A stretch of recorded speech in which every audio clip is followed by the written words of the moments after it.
সেই যে ওই আগুনে হিট থেকে যে পাথরগুলোর রং চেঞ্জ হয় এবং জলের ভিতরে শুকনি দিলে লাল দেখতে হয়, ওগুলোতে লাল রঙের রং চেঞ্জ হয়, ওই পাথরগুলো বর্তমানে চাহিদা আছে, ঠিক আছে? আংটি অথবা পাথর যদি ম্যানেজ করা সম্ভব হয় তাহলে একটু জানাবে আমাকে। ওইটা এখন যদি ম্যানেজ করা সম্ভব হয় ওগুলো সেল করে উভয় পার্টি কিছু লাভবান হওয়া যাবে, ঠিক আছে? ওটা আসছে, ওটা হচ্ছে আমাদের এই দেশে অনেক এর কাছে আসছে, অনেকে সেল করতেছে।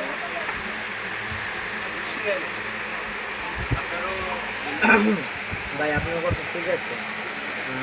আমার এখানে দেখা গেছে অনেক কাস্টমার এসে চাইতেছে, কিন্তু কোথায় যে গেলে পাবো সেটাই বুঝতেছি না। দেখি মার্কেটে আমি খোঁজ করে দেখি, যদি পাই তাহলে দেখা গেছে আপনারও কোনো সমস্যা নেই। দেখি আমি আব্বু আসুক গ্রাম থেকে, তখন দেখা গেছে আমি মার্কেটে যাই একটু খোঁজ করে দেখি।